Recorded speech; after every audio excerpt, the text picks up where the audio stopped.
নির্বাচিত? বলার কিছু নেই, যে কোনো দলের প্রার্থী হতেই পারে, করতেই পারে। অর্জুন সিং বিজেপি থেকে তৃণমূল থেকে বিজেপি এলো গেল। এই বাংলায় চলছে, সারা দেশে চলছে, আর বলে লাভ কী আছে? প্রার্থী যে কোনো ব্যক্তি যে কোনো দলের হয়ে করতেই পারে। তবে বিজেপি দল যে ধরনের স্বচ্ছতার ভাবমূর্তি, মোদি আজ থাকলেই আর সেখানটায় কোনো রকম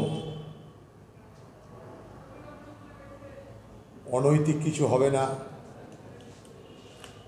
এই যে একটা বাতাবরণ তৈরি করেছিল গত কয়েক বছর ধরে, মোদি সরকারের আমলে সেই বাতাবরণ আজ ভুলুণ্ঠিত হয়েছে। ক্ষমতায় টিকে থাকার জন্যে নির্লজ্জভাবে মোদি এবং মোদির প্রশাসন তারা তাদের সমস্ত ক্ষমতা প্রয়োগ করছে। সেই সুবাদে যদি এ দল থেকে ও দল কেউ যায় তাহলে তাদের আপত্তি থাকার তো কথা নয়।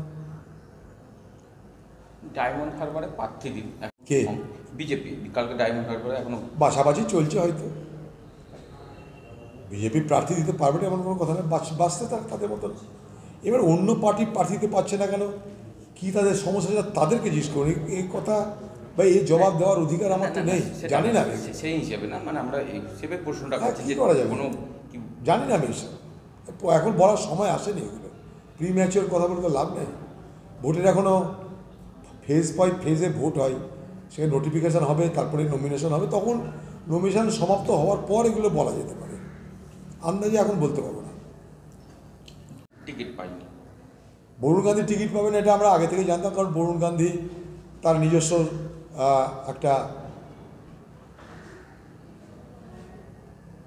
একটা নিজের ভাবমূর্তি নিয়ে তিনি চলার চেষ্টা করে থাকেন, এবং বিজেপি পার্টির মতবাদের সঙ্গে, মতাদর্শের সঙ্গে, সরকার পরিচালনার সঙ্গে বরুণ গান্ধীর বিভেদ আজকের নয়, বিগত কয়েক বছরের।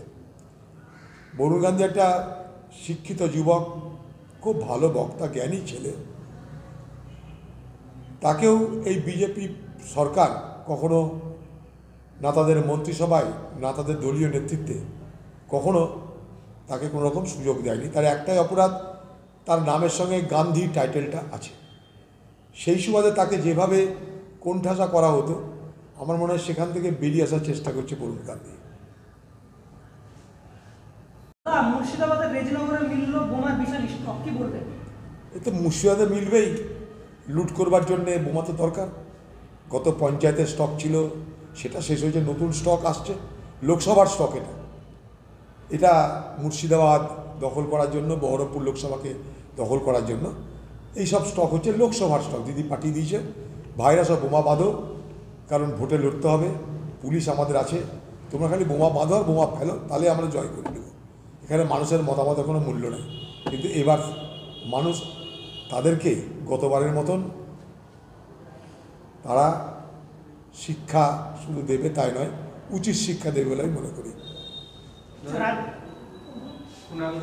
যে দুটেরও ভবিষ্যৎ আছে, কিন্তু কংগ্রেস আর সিপিএম এর কোনো ভবিষ্যৎ নেই। যদি কংগ্রেসের কোনো ভবিষ্যৎ না থাকতো তাহলে রাহুল গান্ধীকে প্রিয় নেতা বলা তো কোনো দরকার ছিল না দিদির। এক, দুই, ইন্ডিয়া জোটকে নিয়ে লাফালাফি করার কোনো দরকার ছিল না। তিন, ইন্ডিয়া জোটের প্রতিবাদ সভায় দিদি নিজে না গিয়ে তার দলে কোনো লোককে পাঠানোর প্রয়োজন হতো না। দিদি